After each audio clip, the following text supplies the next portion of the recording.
Salmo 132. O texto diz: Cântico de peregrinação. Lembra-te, Senhor, de Davi e de todas as suas provações. Lembra-te de como ele jurou ao Senhor e fez votos ao poderoso de Jacó, dizendo: Não entrarei na tenda em que moro, nem me deitarei no leito em que repouso. Não darei sono aos meus olhos, nem repouso às minhas pálpebras, enquanto eu não encontrar um lugar para o Senhor, uma morada para o poderoso de Jacó. Ouvimos dizer que a arca estava em Frata, e a encontramos no campo de Jar. Entraremos na sua morada, adoraremos diante do estrado de seus pés. Levanta-te, Senhor, e entra no lugar do teu repouso, tu e a arca do teu poder. Vistam-se de justiça os teus sacerdotes e exultam os teus fiéis. Por amor de Davi, teu servo, não rejeites o teu ungido. O Senhor jurou a Davi, confirme o juramento, e dele não se desviará. Farei com que no seu trono se assente um de seus descendentes. Se os filhos de vocês guardarem a minha aliança e o testemunho que eu lhes ensinar, também os filhos deles se assentarão para sempre no seu trono. Pois o Senhor escolheu Sião, preferiu-a por sua morada, dizendo: Este é para mim, este é para sempre o lugar do meu repouso. Aqui habitarei, pois esse é o meu desejo. Abençoarei com abundância o seu mantimento, e de pão fartarei os seus pobres. Vestirei de salvação os seus sacerdotes, e de júbilo exaltarão os seus fiéis. Ali farei brotar o poder de Davi. Prepararei uma lâmpada para o meu ungido. Cobrirei de vexame os seus inimigos, mas sobre ele brilhará a sua coroa. Como nós já temos enfatizado aqui, esses salmos de romagem ou de peregrinação, também chamados ou conhecidos como cânticos de degraus, eram eventualmente usados em 3 grandes festas de Israel: a Páscoa, o Pentecoste e a festa de Tabernáculos. Essas 3 festas celebravam 3 grandes momentos do trato de Deus, de Yahvé, com seu povo na Antiga Aliança. Celebravam a redenção, celebravam a revelação e celebravam a provisão. Esse salmo específico aqui exige um pouco mais da gente.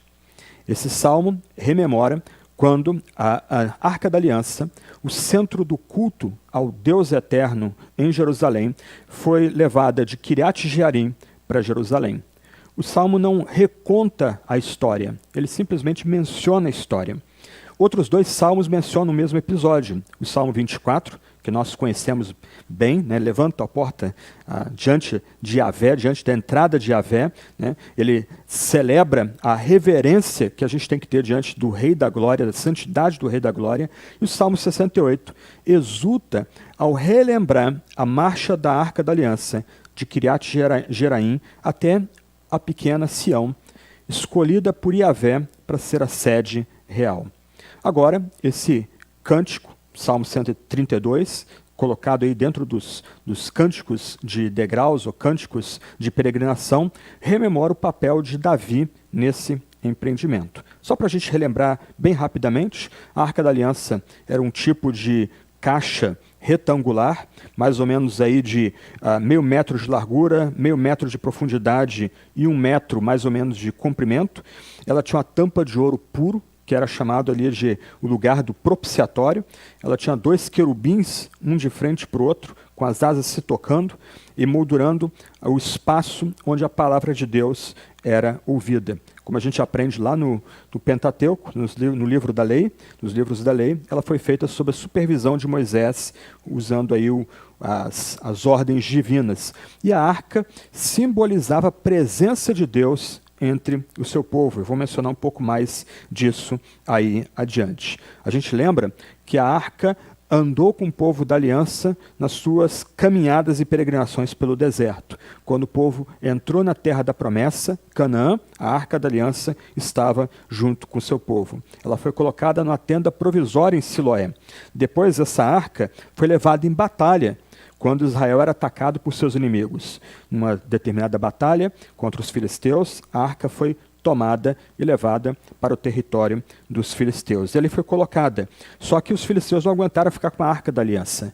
E ela foi depositada em algum lugar dentro do território de Israel e dali levada à vila de Kiriat Jearim, até quando Davi foi buscá-la e levá-la para a cidade de Jerusalém. Em outras palavras, a arca da aliança não só simbolizava a presença de Deus entre o seu povo, mas ela também, por assim dizer, encapsulava toda a história anterior de Deus com o seu povo, o cuidado de Deus com o seu povo, evocando não só a palavra divina, mas uma série de memórias do cuidado de Deus para com o seu povo. Mas, como eu mencionei, isso aqui é pressuposto na passagem.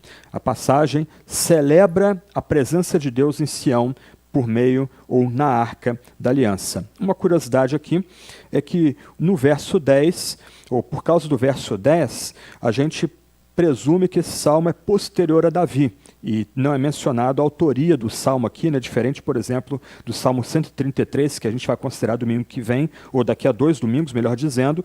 Esse salmo aqui não é atribuído à autoria, mas provavelmente ele foi escrito depois da morte de Davi, mas parece que ele já era cantado na época de Salomão, porque a gente vê a citação dos versos 8 a 10 em 2 Crônicas, capítulo 6, versos 41 a 42, quando o templo agora construído é dedicado a Yahvé. O texto se divide em 4 partes principais. A primeira parte vai do verso 1 ao verso 5, e nós temos aqui o povo peregrino caminhando em direção a Sião para festejar a presença da Arca da Aliança no templo em Sião. O povo rememora o juramento sagrado que Davi havia feito a Yahvé. Lembra que a palavra Senhor em destaque aí é, no original, uma menção ao próprio nome de Deus, Yahvé. Ou seja, é destacado aqui que o povo celebra o Deus eterno, o Deus que é aquele que apareceu na sarça ardente a Moisés e fez promessa e aliança com um povo peculiar. Então, o nome desse Deus é invocado, Yahvé, aquele que é o Deus eterno, aquele que não muda, aquele que tem a imortalidade. Então, solicita-se que Yahvé relembre Davi e as provações, as lutas que ele passou, ou em outra tradução, a sua dedicação e zelo a que a arca fosse introduzida ou fosse levada para Sião, a cidade ou monte que Deus escolheu. Então o verso 1 começa com uma lembrança, com um apelo à memória. Né? Pede-se ao povo que esse povo tenha ou traga à memória o que Davi havia feito no passado. E o verso 2 destaca o que Davi fez. Ele fez um juramento solene ao Senhor, ao Eterno. Aqui usa-se uma expressão muito antiga, que aparece em Gênesis, capítulo 42, para falar de Yahvé. Yahvé é o poderoso de Jacó. Uma tradução para a gente aqui é que Yahvé, o Deus Eterno, seria o forte Deus de Israel, seria o Deus poderoso que vela pelo seu povo. É esse Deus que Davi fez um juramento solene, fez um voto solene. E o que Davi jurou ao Deus eterno, ao Deus forte de Israel? Que com a maior pressa possível, Davi traria a arca de Kiriat Jeraim para um lugar permanente, para uma casa permanente, em forma de templo, onde esse poderoso de Jacó poderia ser celebrado, louvado, adorado e temido. Os versos 3 a 5 mostram essa celeridade de Davi. Ele não vai dormir, ele não vai pausar, ele não vai descansar enquanto não encontrar um lugar onde essa arca possa repousar, onde essa arca possa ser colocada. 2 pontos que a gente precisa destacar aqui, que tem a ver conosco hoje como peregrinos, como homens e mulheres, caminhando em direção à nossa Sião. Por um lado, a gente aprende no verso 2 que nos é requerida a obediência que nasce da fé. Se Deus suscitou fé em nosso coração, se o Eterno nos levou à fé, também é exigida a obediência que se segue à fé. Como Davi, a gente não deve descansar enquanto o nome de Deus não for celebrado, não for magnificado na sua casa e entre as nações. Em outras palavras, nós testemunhamos a realidade do que cremos para outras pessoas pela nossa devida obediência aos votos e juramentos que estamos obrigados a Deus. Temos obedecido a Deus? No tempo presente que nós temos enfrentado, nós temos nos dedicado ao Senhor como fruto da nossa fé, temos obedecido ao Senhor, temos nos entregado ao Senhor, as pessoas podem ver a realidade da nossa fé pela nossa obediência ao Deus eterno. E um outro ponto importante para nós aqui, que se destaca nesses primeiros 5 versos, quando o povo relembra os atos de Davi e a dedicação de Davi, a obediência de Davi em introduzir a arca nessa casa em que estava sendo planejada para o culto a Yahvé. Aqui a gente aprende o valor da memória. E a memória tem sido desvalorizada em nosso tempo hoje. Os mais jovens não valorizam a memória. Eles têm, aparentemente, todas as informações que precisam num gadget, celular, iPad, o que for. Basta consultar via Google ou outra ferramenta de busca e ele tem tudo que ele precisa ali na ponta dos seus dedos. Mas o texto aqui requer que a gente tenha memória. Eu gastei uns 2 minutos tentando resumir para vocês que nos acompanham o que era a Arca da Aliança, o significado da Arca da Aliança para o povo. Hoje é necessário fazer isso, porque ou alguns não conhecem mais as histórias antigas, registradas por inspiração na Sagrada Escritura, ou elas não conseguem conectar essas várias histórias antigas importantes para a fé, para a nossa fé também hoje. O ponto aqui é que nós precisamos encher a nossa memória do relato sagrado. Nós somos confrontados dia a dia com perguntas, e algumas perguntas muito difíceis. Nós somos desafiados dia a dia pelo diabo, pelo mundo como um sistema ideológico que se levanta contra Deus. Nós somos desafiados pela morte, pelo pecado. Esses desafios exigem da gente respostas. Como nós respondemos? Se a nossa memória é vazia, a gente não tem como responder, os desafios são postos diante da gente. Ou nós responderemos de forma equivocada, de forma infantil, imatura, atabalhoada, ou pior, dizendo que temos fé, a gente responde sem fé, porque a nossa memória é vazia. Precisamos preencher nossa memória com histórias sagradas. Os peregrinos, subindo para Sião, celebrando em alegria, rememorando a história passada, eles não precisavam encher de detalhes o texto bíblico, porque a memória deles estava cheia das histórias sagradas do passado. A gente tem que, então, preencher a nossa memória com o texto sagrado. Nós precisamos nos dedicar a aprender do texto sagrado, porque nele, presta atenção, nós temos 4.000 anos de experiências que nos capacitam a responder os desafios que nós enfrentamos hoje. Então, se nós queremos viver de forma madura, de forma sábia, no tempo presente, como homens e mulheres peregrinos a caminho de Sião, a gente tem que ter Davi na ponta dos nossos dedos, Jeremias circulando pelo nosso sangue, Paulo na nossa mente e Cristo no nosso coração. Nós precisamos preencher nossa vida das memórias sagradas que se encontram na Sagrada Escritura, para quando desafiados pelos inimigos que nós enfrentamos dia a dia, a gente poder responder esses adversários com a sabedoria, não da carne, mas nutrida pela história sagrada, registrada e inspirada no texto bíblico. Como nós temos nutrido a nossa memória? Como nós temos alimentado nossa memória? E a gente precisa lembrar aqui que para os antigos pais da igreja, a memória era um tipo de símbolo de Deus o Pai. Assim como o intelecto representava Deus o Filho e a vontade de Deus o Espírito. Como é que nós vamos agir com inteligência, e aqui eu uno o intelecto à vontade, se a nossa memória está vazia? A memória precisa ser preenchida pela palavra sagrada, para que nós possamos fazer associações a partir da palavra sagrada aos desafios que nós enfrentamos, e aí nossa vontade ser movida de forma santa, dado o fato de que nós temos uma memória realmente bíblica. Indo adiante, versos 6 a 10, o segundo ponto. Agora nós chegamos ao tempo presente do salmista. Ele rememora o juramento que Davi havia feito ao Deus eterno, isto é, que Davi seria zeloso e, custasse o que custasse, traria com a maior pressa possível a arca de Kiriat Jeraim para Jerusalém, e agora nós estamos no tempo presente.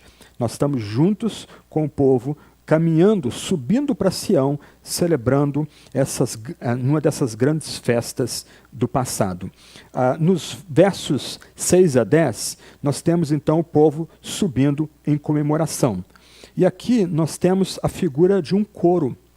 A ideia que pode ser sugerida aqui é que o povo está em procissão, subindo as trilhas na direção de Jerusalém, de Sião, e nós temos coros de levitas cantando, dando voz a Davi e aos seus amigos. E as vozes aqui são bonitas. O verso 6 rememora Davi e seus amigos em Efrata, que é a região de Belém, ouvindo que a arca estava no campo de Jar, um tipo de contração para a cidade de Kiriat Jeraim. E aí, esse Davi e seus amigos, com celeridade, eles correm para essa cidade para levar a arca para a morada de Deus, onde eles se ajoelharão e prestarão culto ao Deus eterno. O ponto aqui destacado é que o lugar onde a arca é colocada é o lugar onde Deus descansa os seus pés, é literalmente o trono onde Deus se assenta. É o lugar santíssimo. Só que um ponto interessante aqui, nos versos 6 e 7, é que a arca ainda está parada.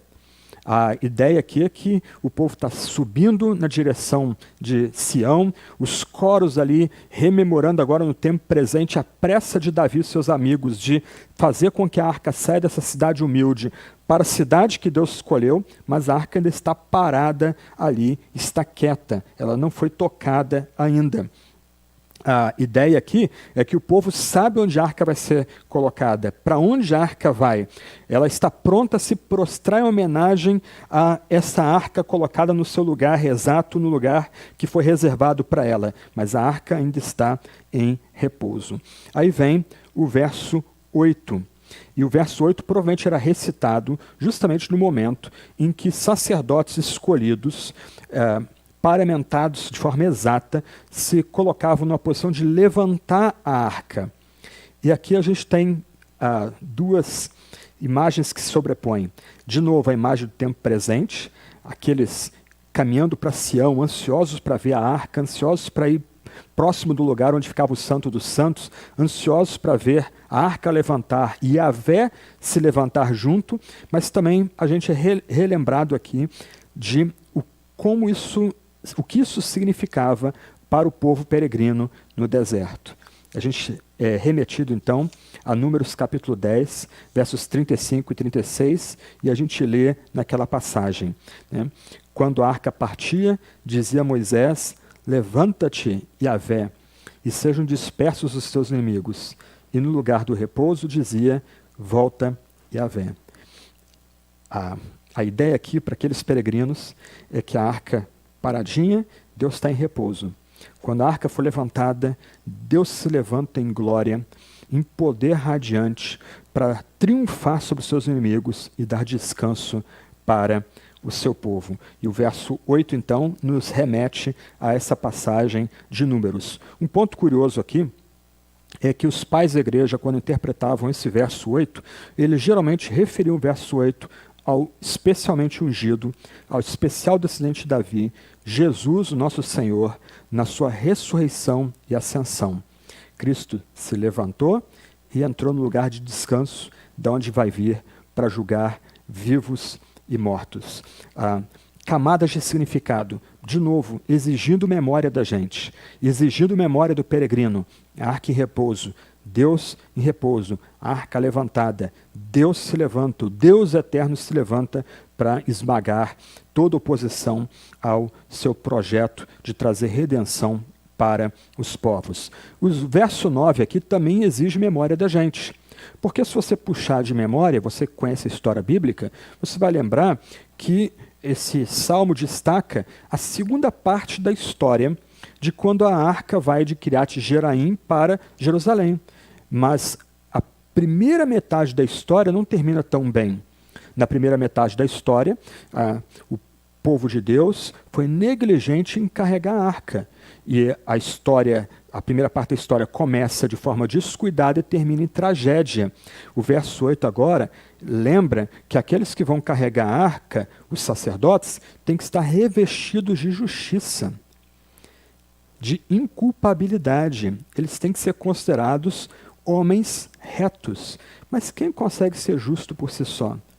Quem consegue se revestir, se vestir de justiça por si só? É Deus mesmo que torna esses sacerdotes justos, que dá vestes de retidão para esses sacerdotes, para que eles possam levantar a arca, e aí quando a arca é levantada, simbolizando o Deus eterno se levantando para vencer, o que acontece? Os fiéis, ou segundo outra tradução, os santos, eles exultam, eles vibram. Deus se levanta, Deus reina, Deus vem para vencer. Nenhum inimigo fica de pé quando o Eterno se levanta, quando ele é cultuado apropriadamente, quando ele é louvado apropriadamente. O verso 9 remete a gente ao começo não tão auspicioso, lá em 1 Crônicas 13, versos 1 a 3, que termina com tragédia, a primeira parte, né, tentando introduzir essa arca em Jerusalém. E o verso 10 retoma o verso 1. Lembra que no verso 1 nós temos um pedido para que Yahvé, o Deus eterno, se lembre do juramento que Davi havia feito e das lutas que Davi havia passado para reintroduzir a arca em Sião. E aí o verso 10 agora lembra, olha, Davi foi fiel. Lembra-te, então, ó Eterno, de Davi, não rejeites o teu ungido. A palavra hebraica aqui é Messias. O que é requerido aqui, o que é pedido aqui para Deus é que Deus, o Deus que estabelece pacto com seu povo, um pacto que é inquebrantável, um pacto que é gracioso, ele relembra do pacto que ele fez com Davi, sendo Davi aquele que é destacado para ser especialmente ungido, para ser o Messias.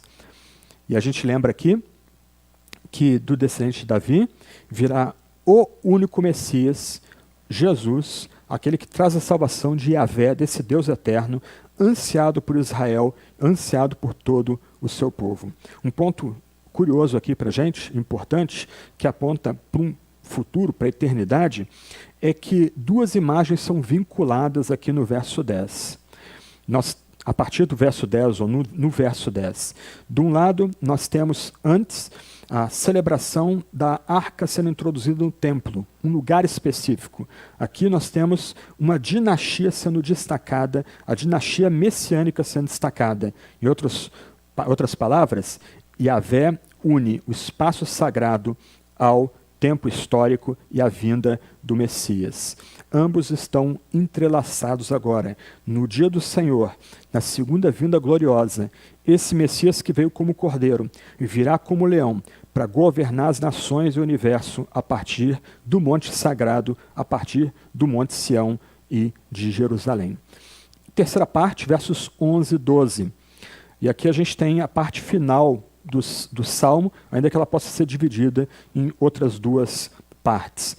A primeira parte, rememora-se o juramento sagrado que Davi havia feito ao Eterno, de trazer a arca para um espaço, um local sagrado. Na segunda parte, um coro celebra o erguer da arca e o levar a arca para o lugar que vai ser o estrado dos pés de Yahvé, o lugar onde Yahvé vai repousar. Agora nós temos um profeta. A gente pode visualizar a imagem aqui, né? O povo subindo na direção de Sião, na direção do templo, um coro cantando, dando voz a Davi e seus amigos, levando a arca de Kiriat Jeraim para Jerusalém. E agora, lá de cima de umas muralhas do templo, um profeta fala em nome de Yahvé. Ele traz uma resposta de Yahvé, essas orações, esses cânticos que estão sendo feitos aqui. Esse profeta, em nome de Yahvé, passa a confirmar as antigas promessas que Deus havia feito. Irmãos e irmãs, lembra, de nós é requerida obediência, e essa obediência testemunha a nossa fé. Assim foi com Davi, assim é conosco. Segundo ponto, nós somos chamados junto com esses peregrinos, a nutrir a nossa memória com a palavra sagrada. E é o que acontece. Nas memórias sagradas que nós temos promessas. O profeta falando do templo aqui, confirma essas promessas. O nosso Deus eterno, que tem agido na nossa história há milhares de anos, sem parar e sem descansar, ele é um Deus que gosta de cumprir promessas, que tem prazer em cumprir as suas grandes promessas. E o profeta que responde ao coro e responde à memória passada, reforça esse ponto aqui.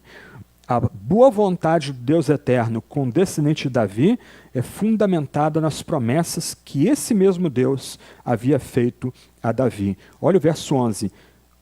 Yahvé jurou a Davi.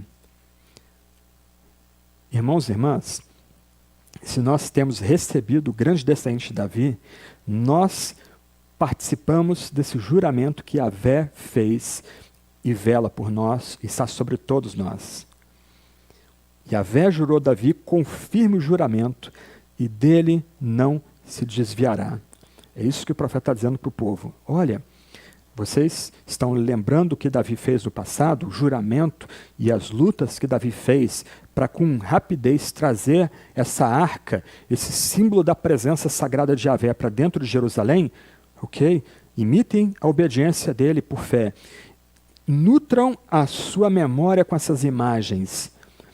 Tragam à memória os juramentos que Davi fez, porque Deus respondeu esse juramento com outro juramento e ele vai cumprir esse juramento. Deus vela pelos seus pactos. Deus mantém os seus pactos a despeito de nós. E essa é a nossa esperança e conforto. Em tempos de turbulência, em tempos de medo, de ódios, nós somos lembrados que o Eterno, que agiu com grande poder em Davi e em Salomão e no Messias Jesus, continua agindo conosco, continua com sua boa mão sobre nós. Continuamos escutando. Por amor de Davi, o seu servo, o Senhor jurou com firme juramento e dele não se desviará. Do outro lado, mais uma vez, é requerido de nós obediência a essa aliança, obediência a esse pacto. Nós somos chamados a sermos filhos obedientes dessa aliança inquebrantável que Deus fez para conosco. E a gente vê isso no verso 11 e no verso 12. Somos chamados a guardar essa aliança, chamados a guardar os testemunhos contidos nessa lei, nessa instrução, para que Deus continue nos abençoando por meio desse pacto sagrado. Curiosamente, esse texto é citado 2 vezes no Novo Testamento. Então, nós temos aqui também um salmo messiânico, um salmo que aponta para a vinda do especial ungido do Senhor, do verdadeiro, do maior Messias que Deus destacou. No discurso de Pedro em Pentecostes, Atos 2, capítulo 30, Pedro, parafraseando esse verso 11, verso 12, ele identifica Jesus como o Messias descendente de Davi, ressurreto dentre os mortos. Então Pedro aplica o verso 11 e o verso 12 a Jesus, eles são cumpridos em Jesus esses 2 versos e, sobretudo, cumpridos da ressurreição triunfal de Jesus. Nem mesmo a morte conseguiu segurar o Messias triunfante. Nem mesmo o mais duro inimigo nosso, o último rio que a gente vai ter que atravessar, conseguiu vencer o Messias. O Messias triunfou por causa do juramento que o Eterno havia estabelecido com Davi e com o povo escolhido. E em Atos capítulo 7, versos 45 a 47, Estevão recorda, usando essa passagem, o projeto de Davi de construir o templo. E foi Salomão, no final, que acabou construindo o templo. Então, com isso, no livro de Atos, muda-se o sentido do templo como lugar da presença do Eterno, presença de Deus. Aqui a gente escuta o nosso Messias, o único Messias, o maior Messias, Jesus, falando: se alguém me ama, guardará a minha palavra. Meu Pai o amará, viremos a ele e faremos nele morada.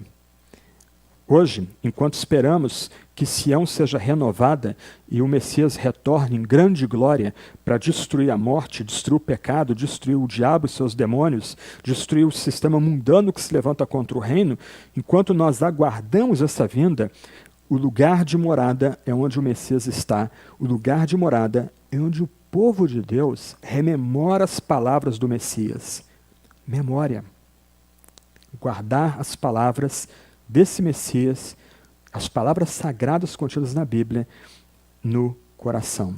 Se alguém me ama, guardará a minha palavra, o meu Pai o amará, viremos a ele e faremos nele morada. Então, nos é requerida obediência por fé, o Salmo nos requer memória, a gente tem que trazer à memória os atos sagrados de Deus do passado, as palavras sagradas de Deus do passado, só que as palavras de Deus que nós nutrimos a nossa memória nos apontam para o futuro.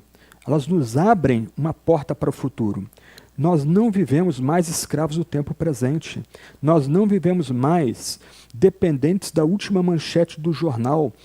Parece que vivemos no apocalipse diário, cada dia uma nova notícia e parece que nós temos ali o prenúncio do fim. Não, irmãos e irmãs. Se obedecemos por fé e nutrimos a nossa memória com a palavra sagrada, a memória sagrada descortina para a gente uma visão de futuro, um alvo, quando esse Messias ressurreto vier reinar em glória a partir de Sião sobre toda a criação, inaugurando uma nova etapa na história da redenção. Em outras palavras, nós temos diante de nós aqui o conteúdo da memória, a revelação não só da vasta criação do Deus Todo-Poderoso, mas da redenção que foi consumada no Messias em sua morte sacrificial e na sua ressurreição e ascensão, que nos dá esperança de um futuro glorioso mais adiante. Então, a gente tem que lembrar que o cerne da memória que nos é dada na palavra é que o Deus Criador será o Redentor.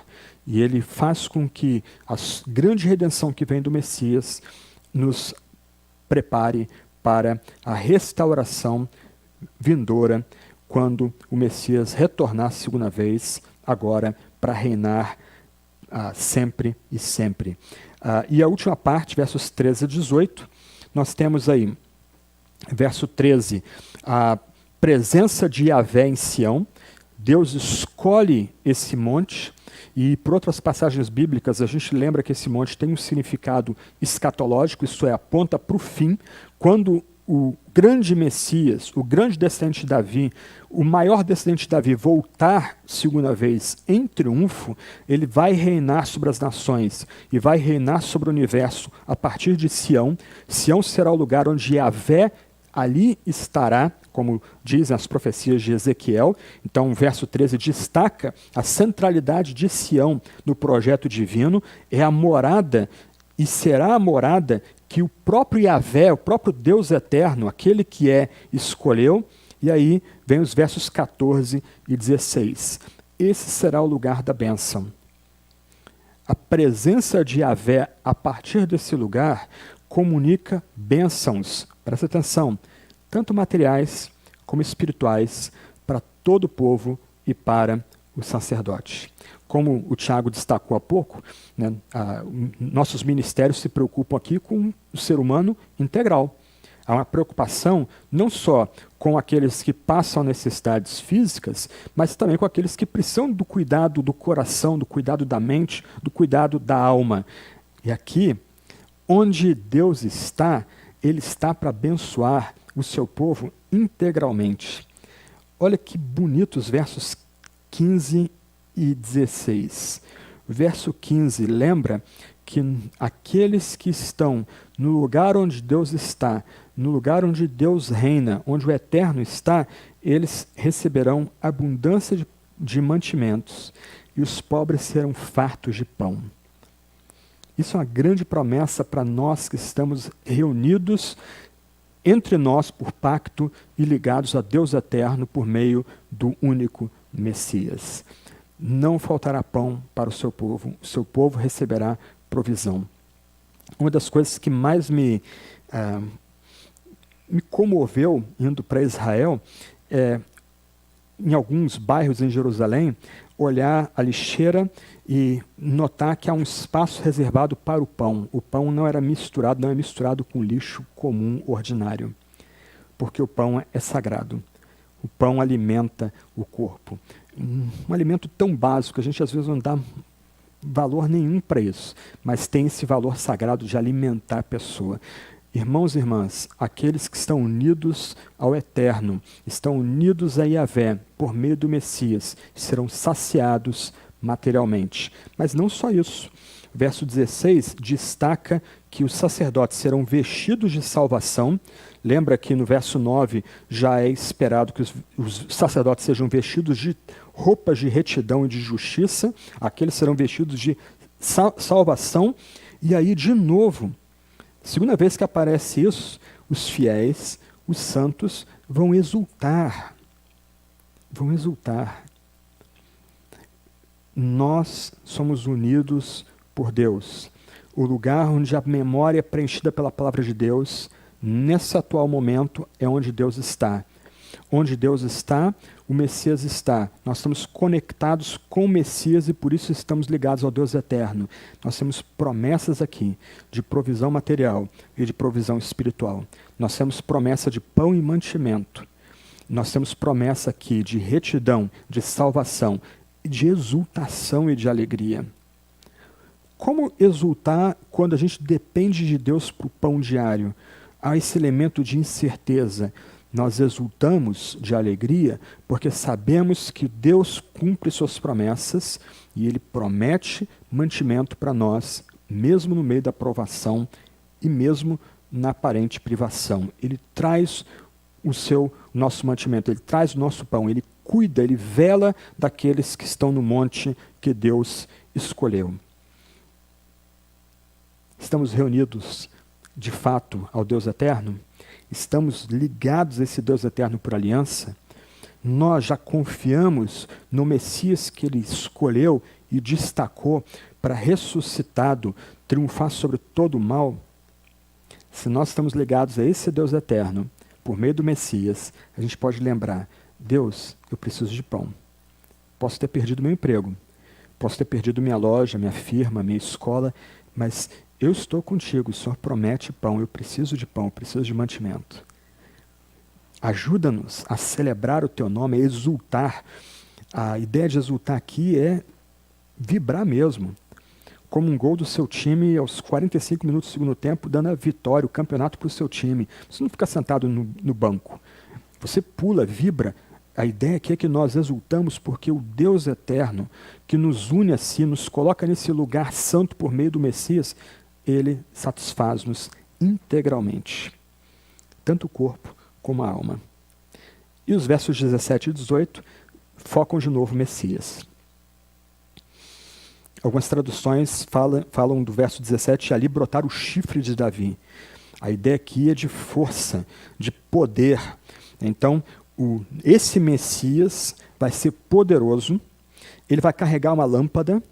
Eu acho que nós já mostramos uma lâmpada doméstica, então ele traz luz, e a ideia de luz perpassa toda a Sagrada Escritura, ele ilumina todas as coisas, ele traz clareza, e ele tem uma coroa. E aqui há uma ambiguidade no texto hebraico, é interessante isso. A coroa aí não é só coroa real, é uma coroa sacerdotal. Esse descendente especial de Davi que virá, olha só o ponto aqui, a gente mistura os tempos aqui, mas o Salmo retrata parentes nossos da fé subindo para o Monte Sião, celebrando Davi, mas celebrando alguém maior do que Davi. Agora, do olhar do retrovisor que nós temos, nós sabemos que eles estão celebrando. E nós celebramos esse que é rei e sacerdote. A palavra coroa aqui reflete um tipo de coroa onde os dois ofícios estão unidos. Esse que é ansiado, que é maior do que Davi, foi prometido a Davi por aliança, é o rei e o sacerdote completamente santo e vitorioso. Os seus inimigos são destroçados. Cobrir de vexame Os inimigos estão derrotados na presença desse rei, que tem poder, que tem luz, que é completamente santo, completamente separado, completamente reto, e eles são jogados sobre eles os despojos da derrota, lanças quebradas, espadas despedaçadas, escudos retorcidos, tudo se lançado em cima deles. Ó, o armamento de vocês não serviu para nada. Tá aí, ó. Cubram-se com eles, se vistam com eles. Preparem-se para o julgamento que virá. Esse é aquele que nós esperamos. Vitória e sucesso vão caracterizar o reinado desse grande descendente de Davi. Antes de concluir, nota, o Salmo começa com provações e juramento. Como é que o Salmo termina? Com glória, com vitória, com brilho do rei prometido, mas do rei que já veio, o Messias.